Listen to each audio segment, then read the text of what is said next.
So we will start with Dan Per, the Vice President for Research of Tel Aviv University. Please, Dan.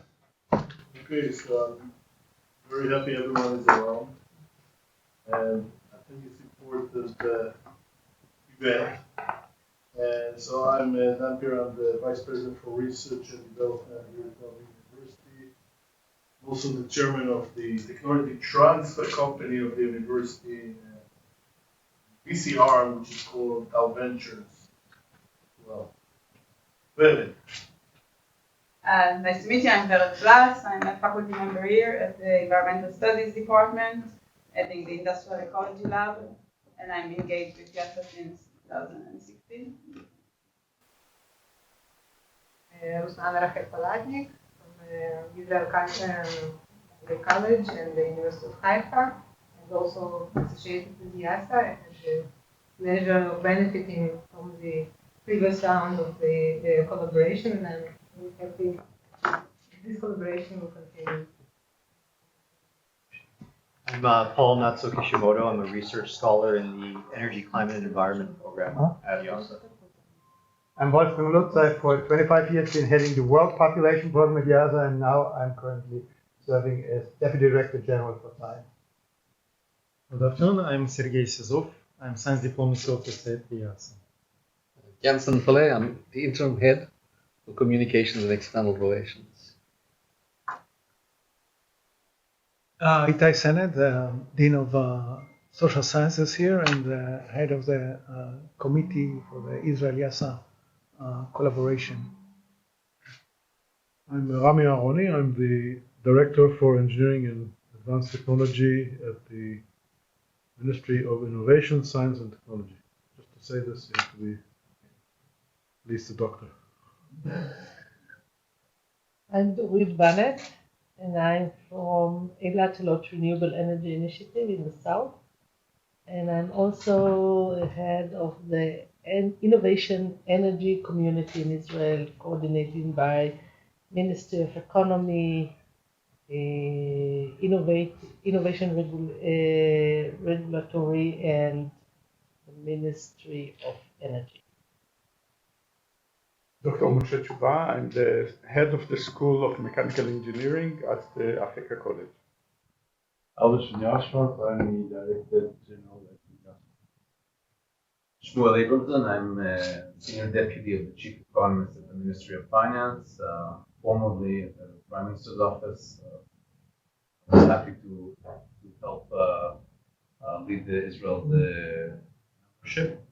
I'm very happy to be here. Congratulations. Tel Aviv University leading this. Thank you.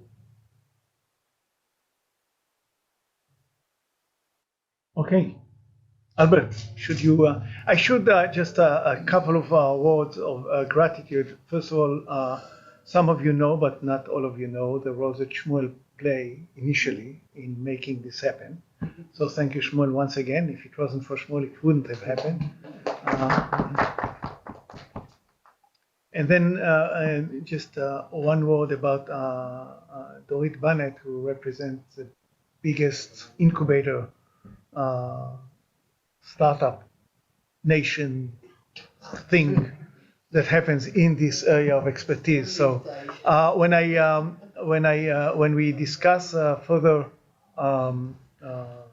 training by IIASA in Israel, it will probably take place on her site, which is specially set up for this kind of training. So. Location. It's a good location. Very good location. It's a very good location. I promise you. Not in the summer, though. Albert, please. Good to meet. And I just want how much time do I thank you, Itai, and everybody else for this opportunity from my side as well. I think let's see if we can. I guess I have to sit still for a bit. But let me quickly run through this information session and we'll take the conversation from there. This is our current membership distribution across the globe. You'll see a light blue regional membership for our African partners, which is another category of partnership that we introduced to make sure that we have more participation across the globe.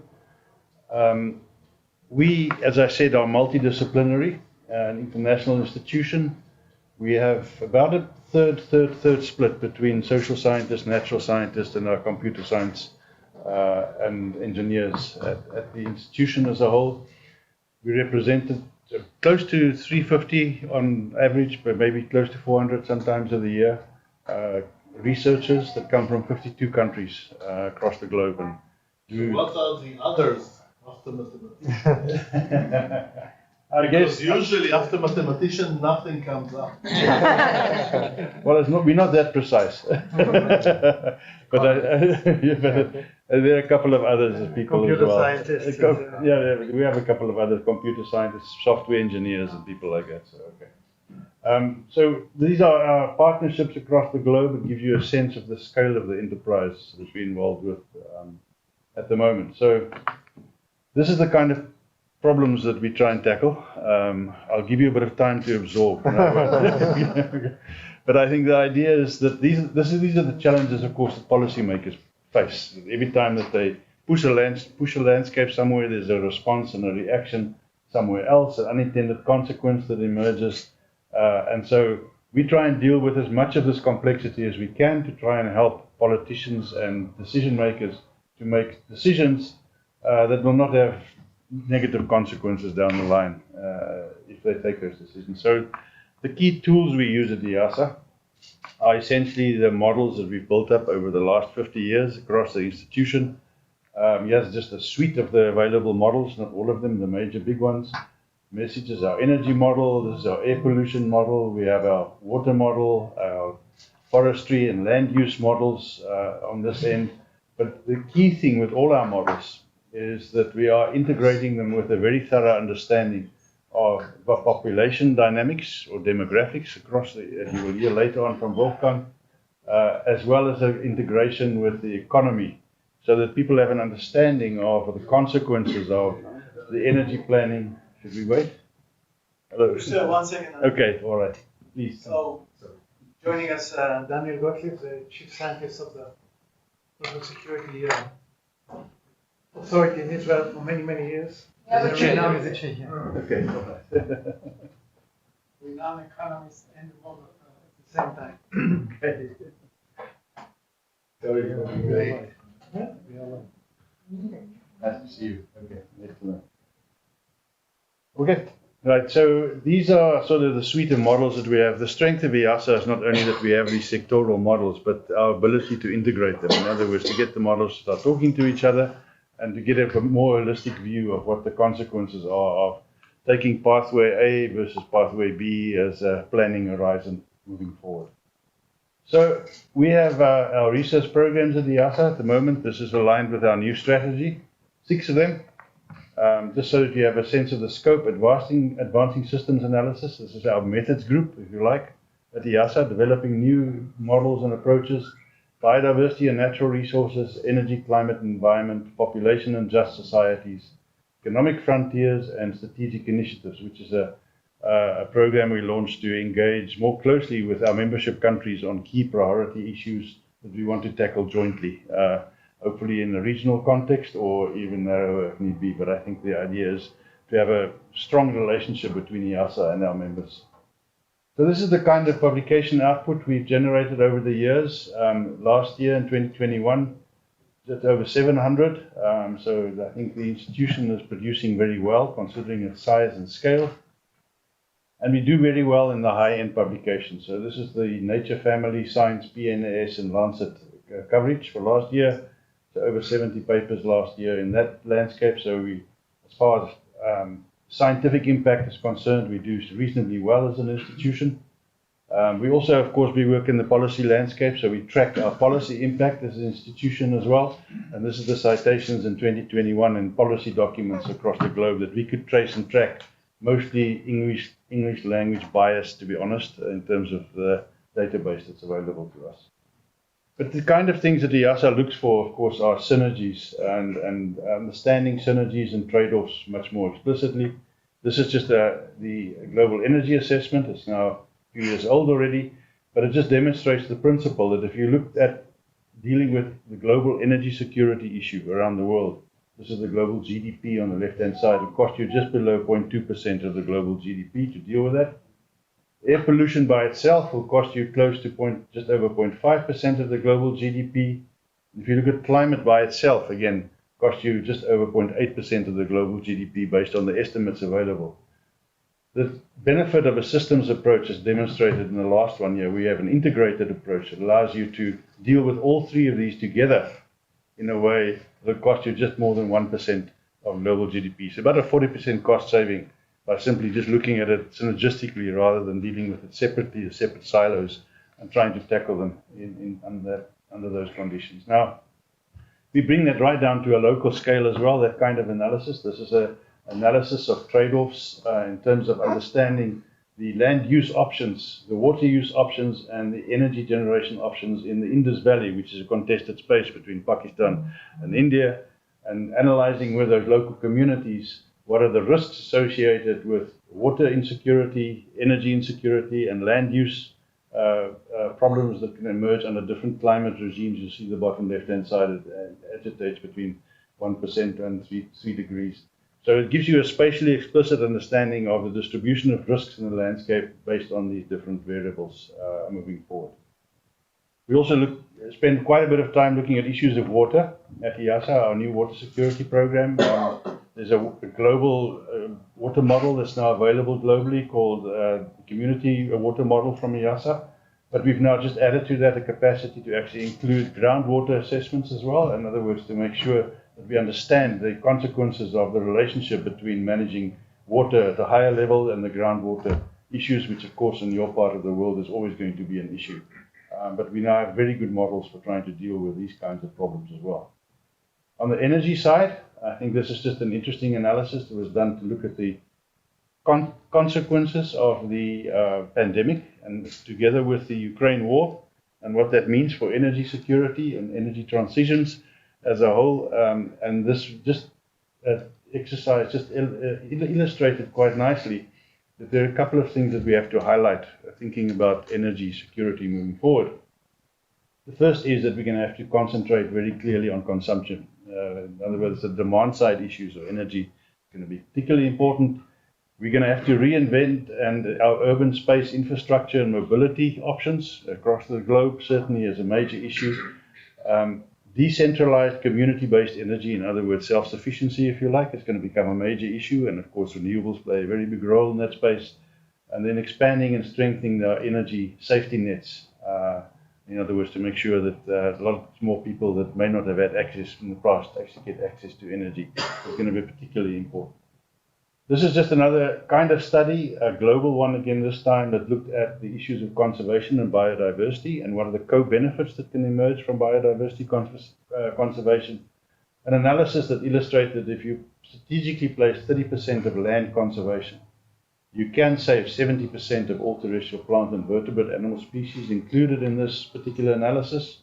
But you can also at the same time conserve more than 62% of the world's above and below ground vulnerable carbon and 80% of all clean water resources. So it co-benefits, again, doing these analyses together and tagging the models onto one another gives us much bigger insights in what we can do. I'm not going to talk about this. Wolfgang will come back to this later. I just want to demonstrate that some of the work at IIASA has demonstrated that a new measure that we call measuring human well-being, we call years of good life, just demonstrates that there are vast discrepancies around the world. For men over the age of 20, there seems to be a range of between 12 and 56 years of a good life after the age of 20, on average available, depending on where you are in the world and where you were born. And so that's a significant difference, but Wolfgang will come back to this story a little bit later. Of course, we at IIASA always work in the context of doing our analysis and then saying, what does that mean in terms of planning forward, scenario planning? As a big chunk of what we do. This is a project called The World in 2050, that tried to identify pathways towards sustainability for the globe as a whole, but doing it through the 2030 loophole, if you like, in terms of the Sustainable Development Goals, and including a number of pathways that are available. And those pathways are affected by priorities, they're affected by values, they're affected by other choices that communities want to make, but the idea is that there are options on the table. And having options on the table means that people can make informed decisions about their selection of their choices moving forward. And so we try and do this work with all our analysis across the institution. So the way we usually go about engaging with communities is what we call, this is a study looks at water, food and energy nexus, but we try and make sure that we have our models available that can be used and applied and they can talk to each other across the institution. We then develop a comprehensive set of nexus indicators, things that come out of these models that we can weigh and measure and evaluate. We then pass these indicators through a lens of compound uncertainty. In other words, what's the uncertainty around these measures that we have available? And then we generate spatially explicit analysis as to what that means at the end of the day. All of this is done usually in a co-designed and participatory way with our stakeholders. In other words, we don't do it by ourselves in the lab. We engage with people, we come up with solutions, we explore pathways, and we come up with decisions, hopefully, that has broader buy-in and that people can evaluate and assess in terms of implementation. At IIASA, we're very proud of our record of Nobel Prize winners that have started their work or continued their work at IIASA over the years in terms of their association with the institution. We're also very proud of the researchers we have at the moment that are considered top 1% in terms of their citation statistics in their particular fields. K1, for instance, is recognized in one of the 23 people globally is recognized in 3 or more fields from this particular global database. We have really good people, and I think there's an opportunity for people to engage with IIASA, to engage with these good people and hopefully learn and engage with them. Of course, we're also involved in capacity development, but that comes up later in the next session, so I'm not going to spend time on that, Itai, so I'll just leave it there. Thank you very much.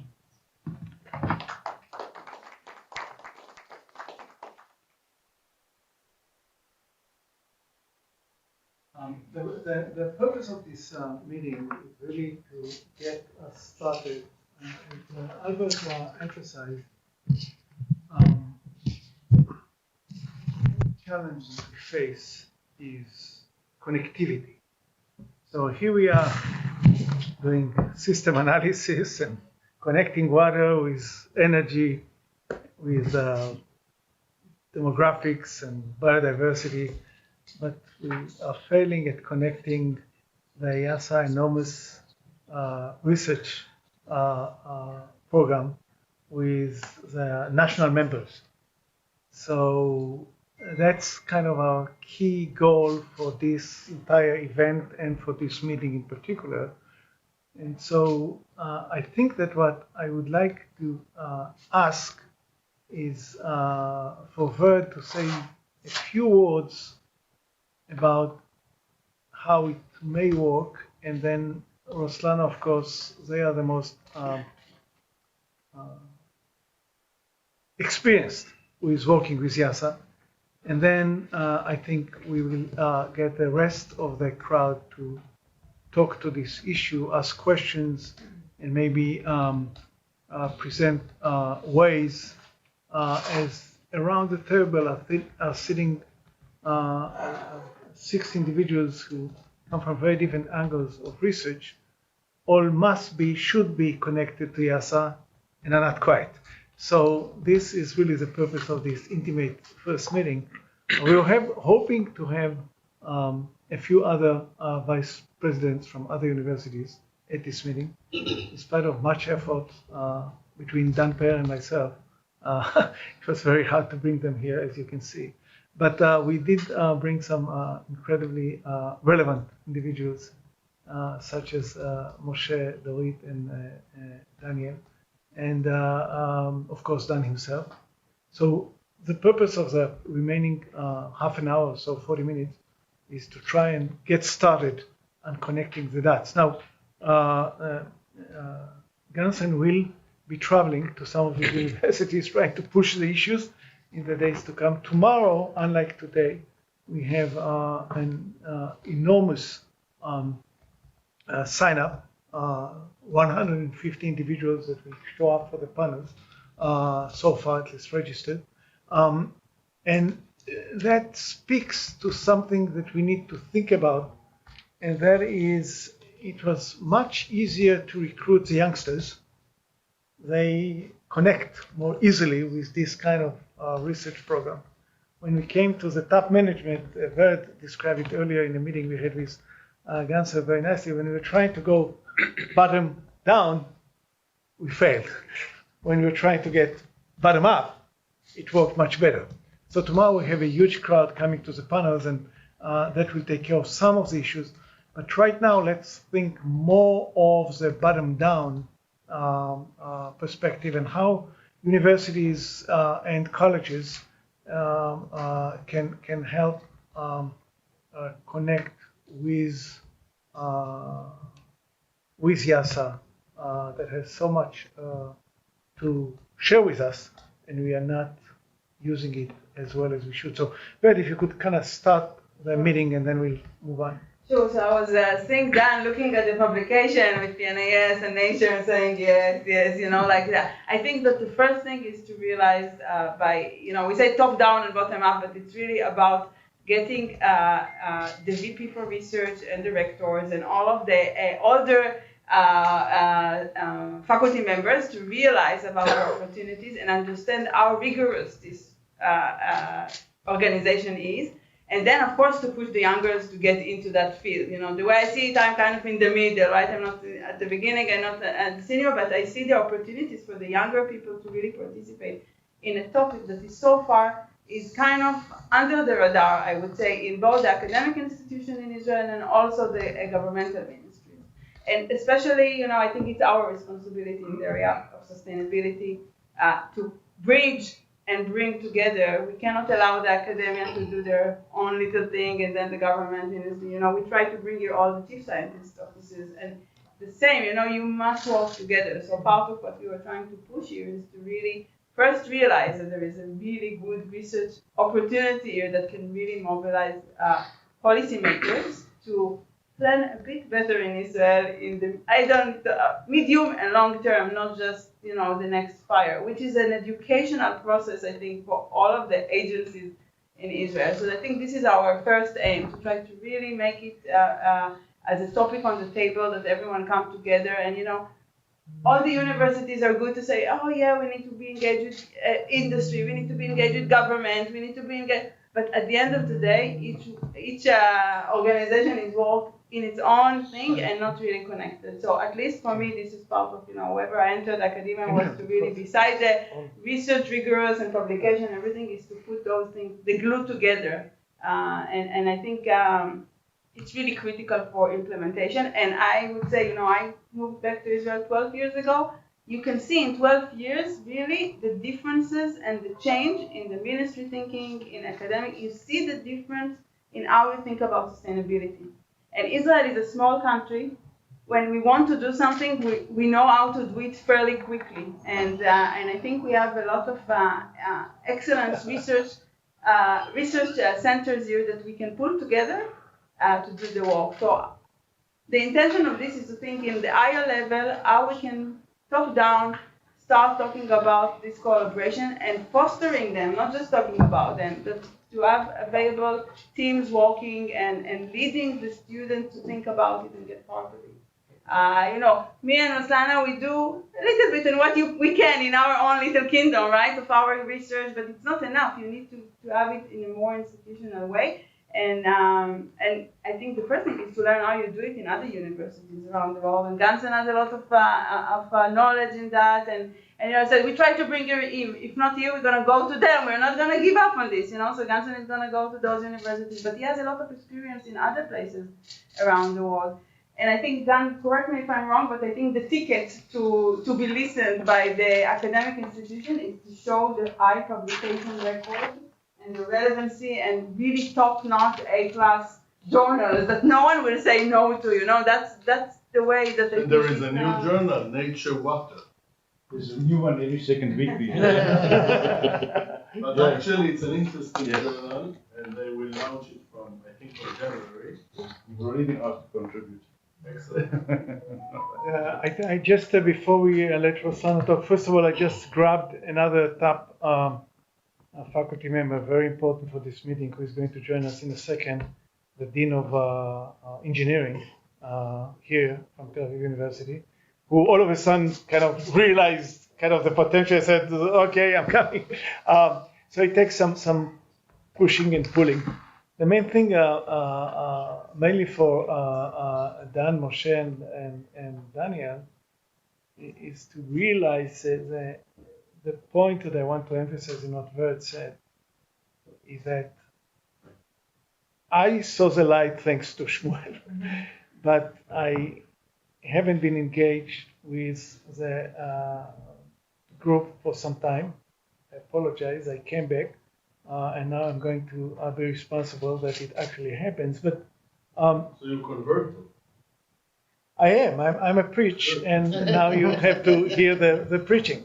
I'm totally converted, but the main thing, Dan, is that this is the future. It's always hard to see the future, but we have a deficit and an incredible advantage in Israel, and this is what we have to, where we need to close the gap. This is a heavily algorithmic mathematical exercise in management of our renewable everything, starting from Wolfgang Lutz, the demographic aspects of it, to the basics kind of renewable energies that Dorit is working with, and we have some incredible minds. Actually, you may want to know, Dan, that I recruit quite a few of my PhD students from Moshe's Afekas College. We just recruited the second or the third, I'm not sure. But we recruit them one by one. We do have this human capital here, and we really need to connect it with IIASA, because that's where an incredible body of knowledge is developing, where these students are perfect fit, and that is kind of where we need to close the gap. It's the missing of the new wave of knowledge and the amazing human capital that we have here. That is our effort. Roslana, if you could talk a little bit about this, because Roslana has been at the front line with this for quite a while. I wanted, I'm not sure I can address exactly the point that you ended with, but I did want to show from my experience collaborating with IIASA. I think that in the era of sustainable development, we must have collaboration between high-level researchers and policymakers. And as Gerrit said, the academia tends to be in its own shield, but we do care about our future, about our environment, about the future of our kids. And basically, maybe in this era of sustainable economic development and sustainable development in general, we do need the collaboration and address policy making in the results of our studies. And I think that the collaboration with IIASA is exactly the collaboration that we can benefit from, because we do accomplish to do a very high level academic analysis, and then also share it with the specialty of Shmuel, but also IIASA, to address it to the policymakers. And just from my experience, it worked nicely with the Ministry of Energy and the Ministry of Environmental Protection.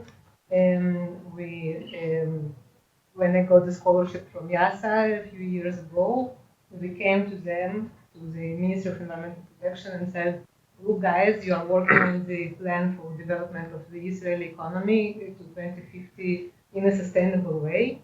We have the modeling experience from IIASA. Take us on board, use our knowledge, our collaboration, and let us work together to have a modeling basis for the policy that you are talking about, that you are considering, how it was working with the Ministry of Environmental Protection and the Ministry of Energy.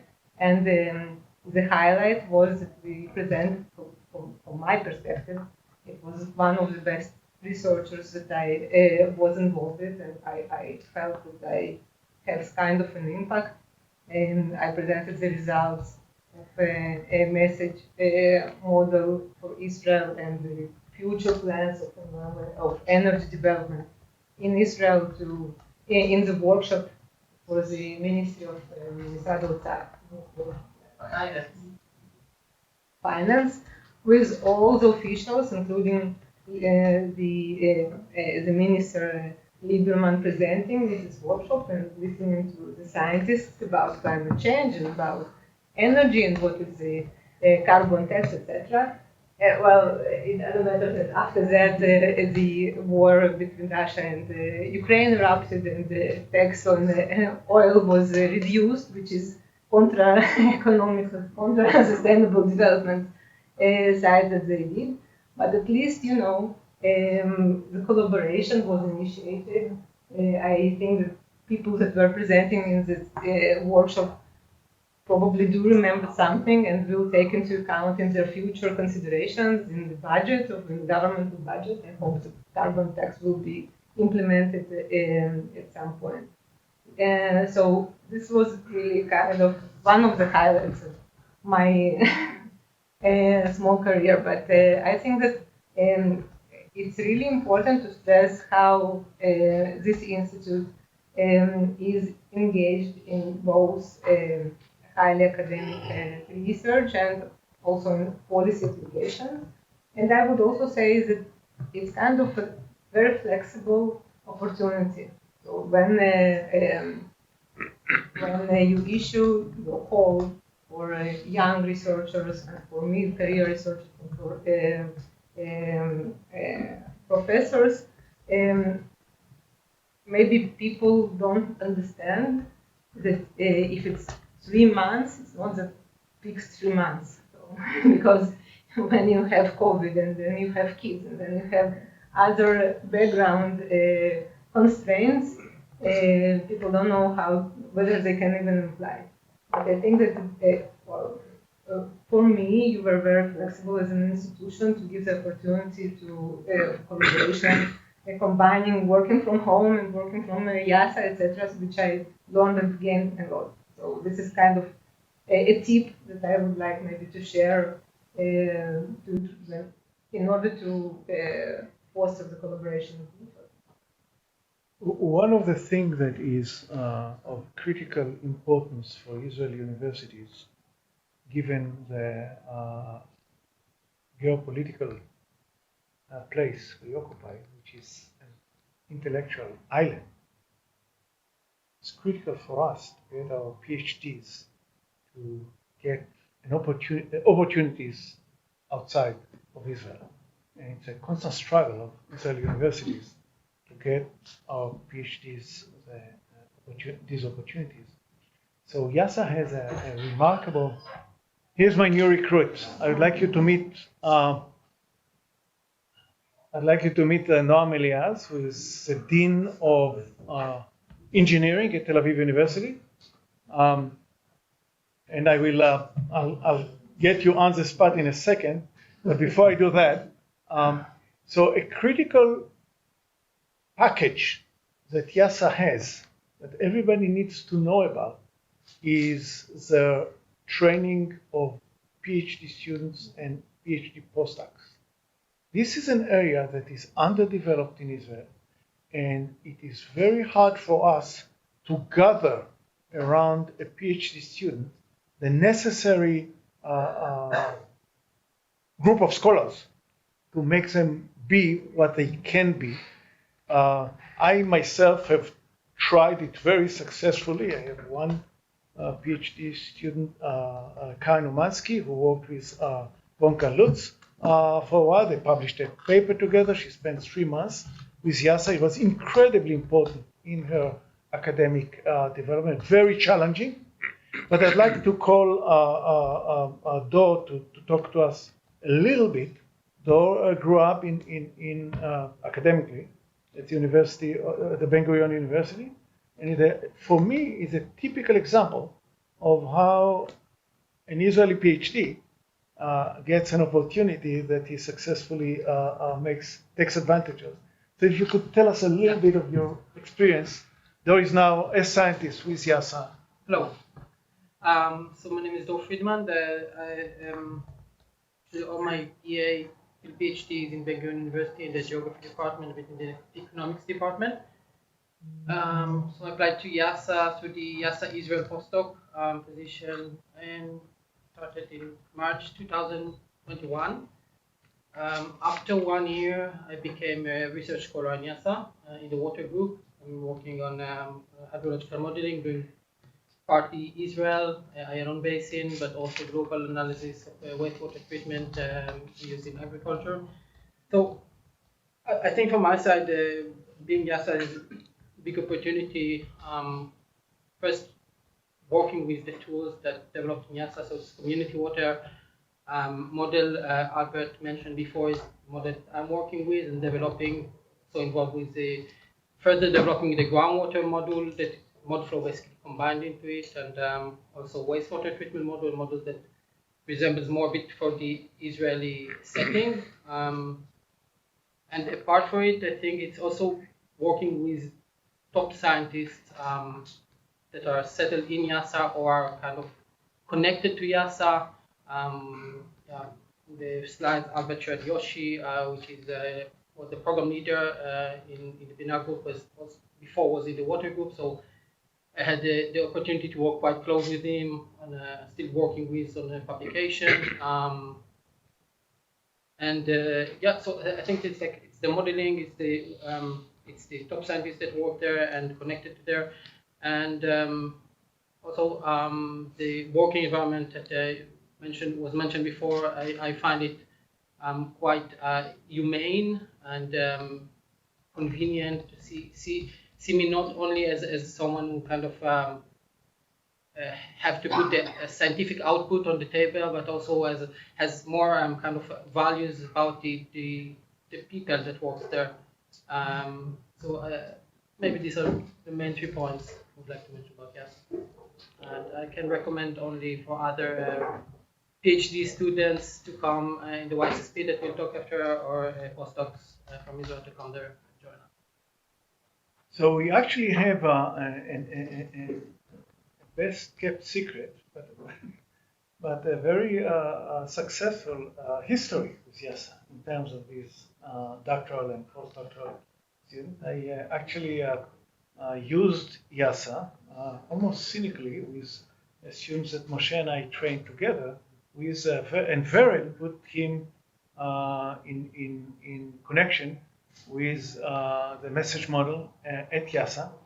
And it's a student of engineering, Noam, please pay attention, and who is a genius, but didn't have an opportunity to use his genius to connect with this kind of almost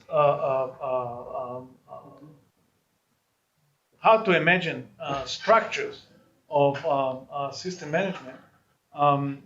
Thanks to a grant that Vered got actually, and another grant that Vered and I got together, we put Aviram Ohad is the name of the kid.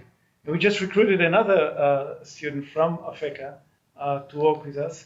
And the beauty of this is, if it wasn't for IIASA, we wouldn't be able to make the progress we are making on a rather megalomaniac, I want to say, project of a system management of the Israeli electricity system. And basically, we now have joined the former dean of business here, Asher Tischer, who is kind of an expert on this kind of model, with a woman working out of HIT, which is another engineering college, with him on this type of models, with 2 master students of Moshe, who now moved to be PhD students with us, to actually get into this kind of imaginary world of things they couldn't possibly be exposed to. So the other challenge that we face here that we must, and that's why I've kind of been running after Noam all the time, is there is a real challenge here for it's multidisciplinary. It's one of the few real projects that is honestly and truly multidisciplinary. So tomorrow we have 4 panels led, one in demography, one in biodiversity, one mostly electricity management, and one mostly water management. The water management project led by Do and Adas Maman from engineering. The energy message model discussion led by Vered Brass from Exact Sciences and the Porter School, and the demographic and Paul, who has been so gracious to join us, and the demography model led by, of course, Wolfgang Lutz, but also by our own Itzik Sasson, an up-and-coming star in the field of demography.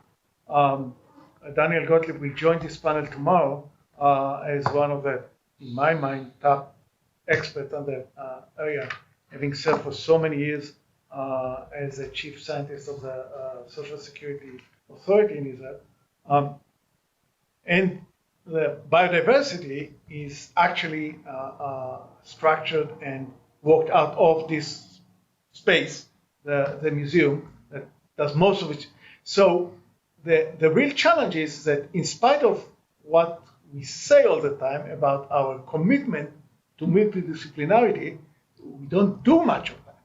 And this is, IIASA is, we always joke among Israeli scientists that in order to actually meet and talk to each other, okay, we have to go to the United States or to Austria or someplace where we're invited to, where we finally have time to sit down and talk. But this is a prime example, okay? Because I'm really hoping that through IIASA, the different groups at Tel Aviv University, but also in other universities, will start talking to each other. Because this is a huge challenge, and IIASA is exactly as Albert demonstrated so nicely in his presentation. IIASA is engaged precisely in that, in putting together the demographics, the water, the energy, and the biodiversity into a single mode, something that for us as universities, it's not just the ivory tower that Roslana was talking about. Within the ivory tower, there are enough people who are actually really interested in doing this kind of work.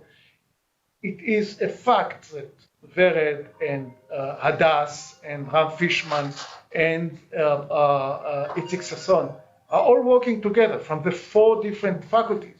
But we as leaders, before you came, Noam, we said that there is a real problem of connectivity here between the leaders of the university and the youngsters who want to flourish within this framework. And it is really our responsibility not to just let them be and do the work as they do, but also provide them with the support system that IIASA can help us a lot with doing, because, as you can see, IIASA gets Dor and Vered and myself and Adas and Itzik into the same room that we probably wouldn't get into the same room if it wasn't for this event. So this is critically important that we all appreciate this remarkable opportunity that IIASA provides us with. So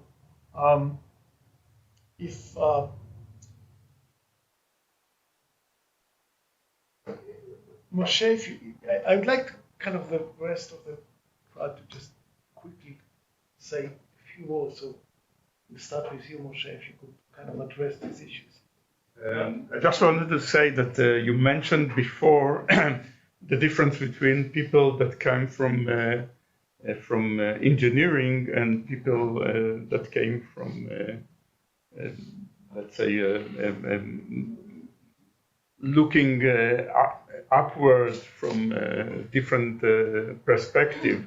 And I'm heading the School of Mechanical Engineering, and I'm teaching my students, and they always miss to understand that you might have an excellent solution, excellent engineering solution, but if it's not connected to the society, to the place it's supposed to work, it wouldn't work.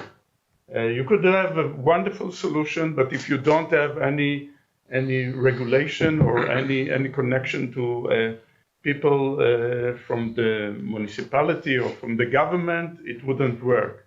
So the connection between the engineering and the policy is critical.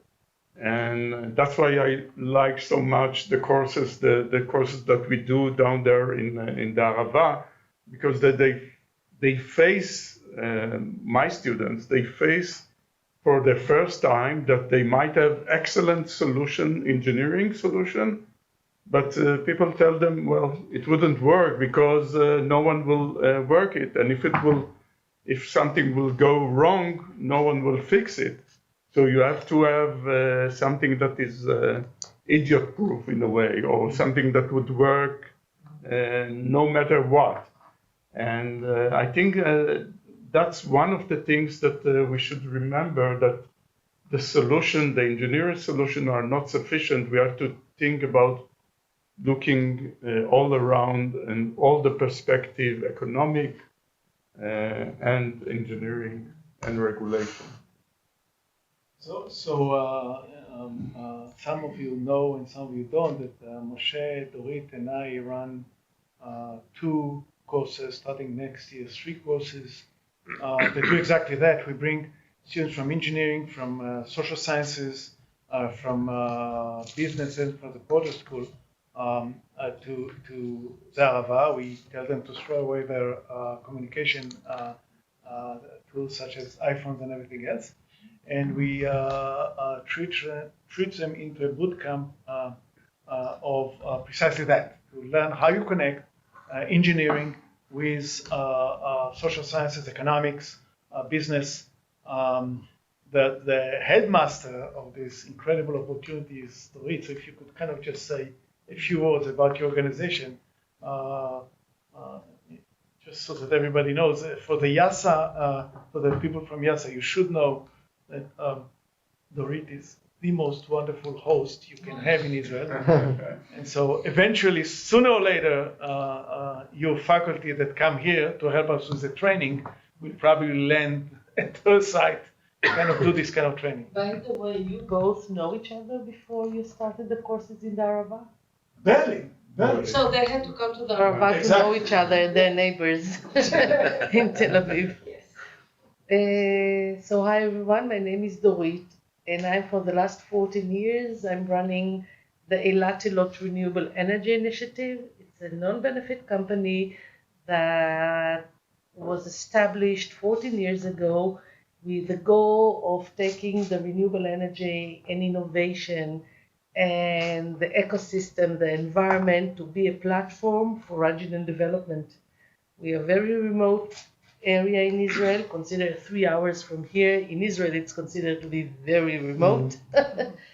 And it's also considered to be remote because it's so desert over there, okay? We have, it's totally different from Tel Aviv, the overview that you are seeing from the window or when you are outside.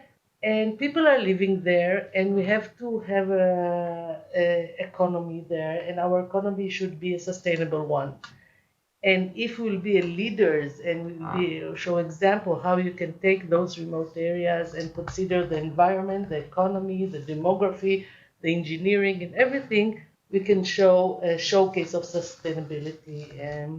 So this is what we are representing. And in this work we are doing, we're also doing courses because we understand that we have the next generation to come, and they should understand the environment, to touch the environment. It's very easy to teach in classes, but when you are outside there and you put your hands on the desert or whatever it's in, for us it's a desert, the open space, to understand the agriculture, the water regime, the sun, the energy, what is solar energy, what is transmission lines, what is the consequences of using many transmission lines, maybe microgrids, doing pilots, doing experiments, seeing the people, seeing the companies working in the south.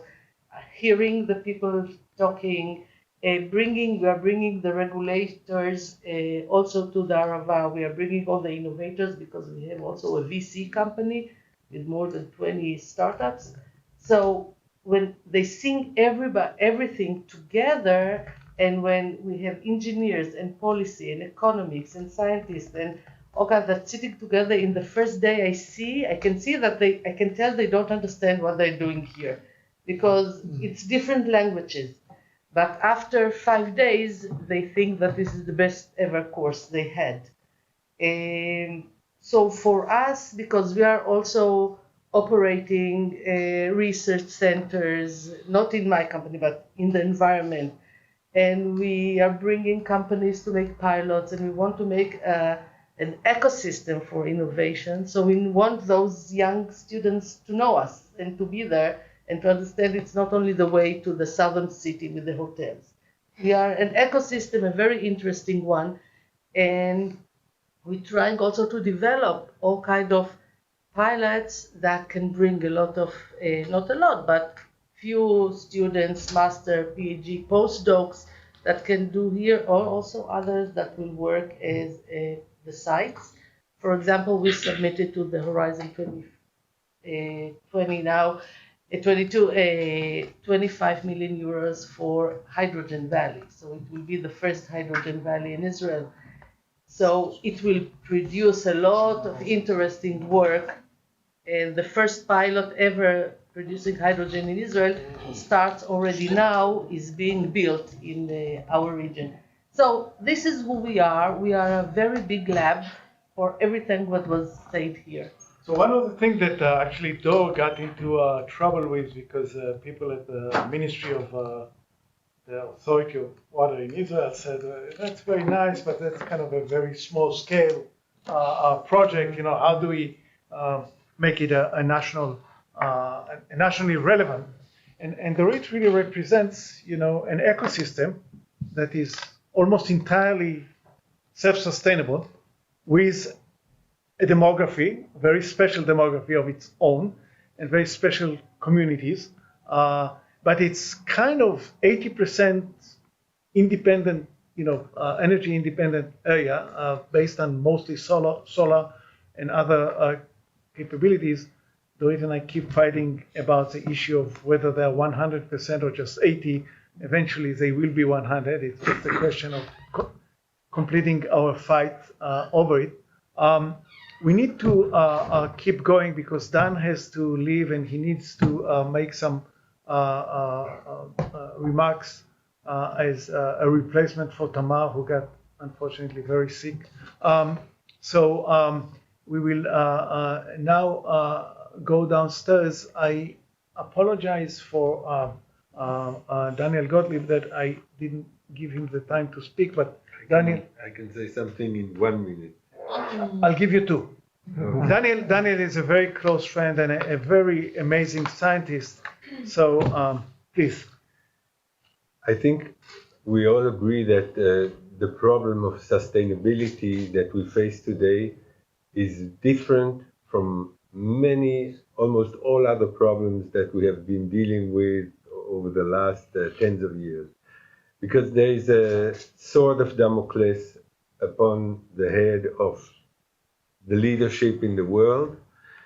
And what I thought when I saw this presentation about system analysis and how it can help, I wondered, what are the assumptions that you have? And I'm not talking about the technological assumptions. I'm talking about the political, socio-political assumptions. Let's take the population, yeah? What we talk about, or what we think is going to happen, is that there are going to be tremendous movements of populations because people suddenly will not be able to have anything to eat. And then I wonder, what could be the aim of such a group? It should be that you can plug in changes in the very important assumptions that can go wrong very heavily, because that's the problem. And then produce results to show the politicians how the pathways become much thinner and shorter and more dangerous. And that would be a good thing, because I've been spending a lot of time next to policy. I was in the Bank of Israel for 29 years and at the IMF, and then at the social insurance for 13 years. And it's very often they take just the wrong way, not more often than not. So if what this is, it's sad, but that's my experience. And so if we can produce a model that is easily adapted to changing assumptions, heavy assumptions, then I think we can have something done. Also regarding race of birth. Yeah. Oh, this is something. Well, that we are going to talk. We don't have to talk about. No, we can't talk about. That's going to be a main discussion between Wolfgang and Daniel tomorrow, because this is what they do for a living. Okay, thank you very much. We are going downstairs to the main auditorium.